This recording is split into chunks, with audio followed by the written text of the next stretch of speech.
আজকে আমরা একটু গভীরে যাব স্বাধীনতা পরবর্তী বাংলাদেশের রাজনৈতিক পরিস্থিতি নিয়ে। আর প্রশাসনের উপর এর ঠিক কী প্রভাব পড়েছিল সেটা নিয়েও কথা বলবো। আমাদের আলোচনাটা কিছু নির্দিষ্ট সূত্রের উপর ভিত্তি করা হবে। হ্যাঁ, শুরুতেই মনে রাখা ভালো, স্বাধীনতার পরের সময়টা কিন্তু একেবারে সহজ ছিল না। সূত্রগুলো যা বলছে, মুক্তিযুদ্ধ শেষ হলো, বিরাট আশা তৈরি হলো ঠিকই, কিন্তু তার পাশাপাশি সামাজিক অস্থিরতা ছিল চরমে। আইন শৃঙ্খলার অবস্থা খুবই খারাপ ছিল, লুটতরাজ চলছিল, এমনকি কিছু কিছু ক্ষেত্রে মুক্তিযোদ্ধাদের একাংশের বিরুদ্ধেও নেতিবাচক কাজে জড়ানোর অভিযোগ উঠেছিল। একটা নতুন দেশের শুরুতেই এমন অবস্থা আসলেই তো বিরাট চ্যালেঞ্জ। তো প্রশ্নটা আসে, তখনকার রাজনৈতিক নেতৃত্ব তারা কতটা প্রস্তুত ছিলেন এই সবকিছু সামাল দিতে? সেটাই। একটা ঘটনার কথা সূত্রগুলোতে বারবার আসছে, শেখ মুজিবুর রহমানের একটা জনসভার কথা। বলা হচ্ছে তিনি নাকি তার সমর্থকদের করা হত্যার প্রতি কিছুটা হলেও পরোক্ষ সমর্থন দিয়েছিলেন। এটা বেশ গম্ভীর বিষয় কিন্তু। অবশ্যই গম্ভীর। এটা তখনকার একটা আইন হাতে তুলে নেওয়ার প্রবণতার দিকে ইঙ্গিত করে। আর প্রশাসনিক দুর্বলতা, সেটার উদাহরণও তো কম নয়। ধরুন ওই যে লাল বাহিনীর কথা। ও হ্যাঁ, লাল বাহিনী। সূত্র বলছে এই সশস্ত্র গ্রুপটা সরকারি আবার অবাঙালিদের মালিকানাধীন কলকারখানা দখল করত। পরে তো এরা প্রতিপক্ষ শ্রমিক সংগঠনগুলোকে দমন করা, চাঁদাবাজি এসবেও জড়িয়ে পড়ে।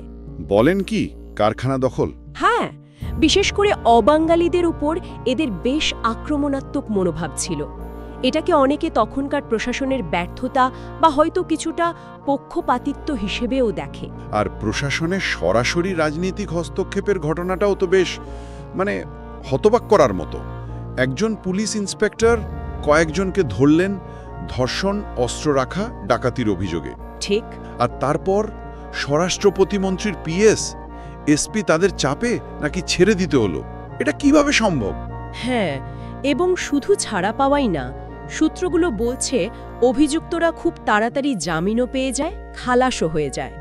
এতে তো পরিষ্কার বোঝা যায় আইনের স্বাভাবিক প্রক্রিয়াটা কিভাবে রাজনৈতিক চাপে বাধা পাচ্ছিল। আইনের শাসনের ভিত্তিটাই তো নড়ে গিয়েছিল। রাজনৈতিক পরিস্থিতিও কি খুব স্থিতিশীল ছিল? যেমন প্রথম সাধারণ নির্বাচনের কথাই ধরুন। অভিযোগ আছে নির্বাচনের আগে বিরোধী দলগুলোর ওপর সরকারি দলের সমর্থকরা হয়রানি করেছে, ভয় দেখিয়েছে। সহিংসতার কথাও শোনা যায়। এমনকি প্রশাসনিক সহায়তাও নাকি পেয়েছিল কেউ কেউ। আর রেডিও টিভিতে সেখানেও নাকি বিরোধীদের খবর তেমন আসতো না, সরকারি দলের প্রচারই বেশি হতো। এটা কি সুষ্ঠু নির্বাচনের পরিবেশকে প্রশ্নবিদ্ধ করে না? নিশ্চয়ই করে। আবার দেখুন, খোদ ক্ষমতাসীন দলের ভেতরেও কিন্তু একটা অস্থিরতা ছিল।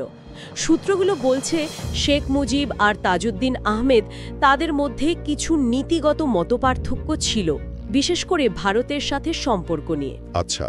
একটা অবিশ্বাস, এমনকি ষড়যন্ত্রের রাজনীতিরও যেন একটা আভাস পাওয়া যায় আর কি। আরেকটা বিতর্কিত বিষয় ছিল মুক্তিযোদ্ধাদের খেতাব দেওয়া নিয়ে।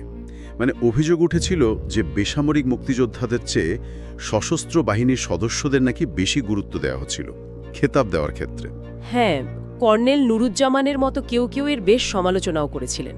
তাদের মতে এর পেছনে একটা রাজনৈতিক উদ্দেশ্য ছিল, মুক্তিযোদ্ধাদের মধ্যে বিভেদ তৈরি করা, তাদের সুবিধাভোগী বানানো। এটা কিন্তু একটা নতুন দেশের ঐক্যের জন্য ভালো সংকেত ছিল না। একদম ঠিক। আর এই সবকিছুর মধ্যেই তো খুব দ্রুত একদলীয় শাসন ব্যবস্থা বাকশাল প্রতিষ্ঠা করা হলো। হ্যাঁ, অল্প সময়ের মধ্যেই। এবং সূত্রগুলোতে সমালোচনাও আছে। কেউ কেউ বলছেন এটা আগের চেয়েও খারাপ শাসন ব্যবস্থা ছিল। আর স্বজনপ্রীতির অভিযোগ, নিকটাত্মীয়দের গুরুত্বপূর্ণ পদে বসানো, যেমন শেখ জামালকে সেনাবাহিনীতে বিশেষ নিয়োগ দেওয়া, এগুলো পরিবারতন্ত্র কায়েমের অভিযোগকে আরও জোরালো করে তোলে, তাই না? সেটা তো বটেই। সাংবিধানিক কিছু বিষয় নিয়েও তো তখন প্রশ্ন উঠেছিল।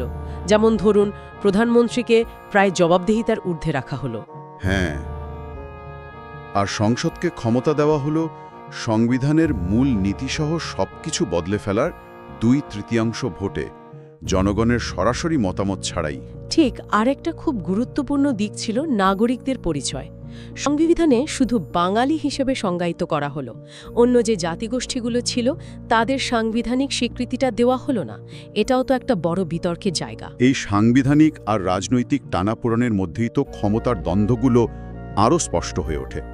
ওই যে কাজী গোলাম মোস্তফা আর মেজর ডালিমের ঘটনাটা? হ্যাঁ, অফিসার্স ক্লাবের সেই ঘটনা, ডালিম আর তার স্ত্রীকে তুলে নিয়ে যাওয়া, এটা তো চরম একটা পর্যায়। সূত্র বলছে শেখ মুজিব নিজেও এটাকে ভীষণ অন্যায় বলেছিলেন, বিচারের আশ্বাসও দিয়েছিলেন। কিন্তু এই ধরনের ঘটনাগুলো আসলে কি দেখায়? ব্যক্তি বা গোষ্ঠীর হাতে আইন তুলে নেওয়া, ক্ষমতার সংঘাত। সব মিলিয়ে সূত্রগুলো বিশ্লেষণ করলে যা দাঁড়াচ্ছে, স্বাধীনোত্তর উত্তর বাংলাদেশে রাজনৈতিক স্থিতিশীলতার অভাবটা ছিল খুব স্পষ্ট, আর এর সরাসরি প্রভাব পড়েছিল প্রশাসনের ওপর। একদম। আইন শৃঙ্খলার অবনতি, প্রশাসনে রাজনৈতিক হস্তক্ষেপ, সাংবিধানিক বিতর্ক, রাজনৈতিক দমনপীড়ন, এই সব কিছু মিলিয়ে রাষ্ট্রের প্রশাসনিক কাঠামোটা যেন ঠিকমতো দাঁড়াতেই পারছিল না। এর ফলে প্রশাসনের কার্যকারিতা, তার নিরপেক্ষতা, সাধারণ মানুষের নিরাপত্তা নিশ্চিত করার ক্ষমতা সবকিছুই ভীষণভাবে ব্যাহত হয়েছিল।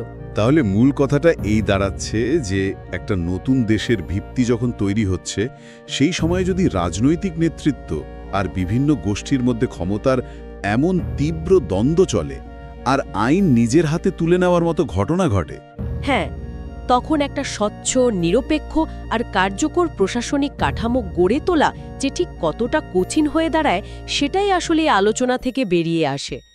এটা একটা বড় চ্যালেঞ্জ ছিল নিঃসন্দেহে।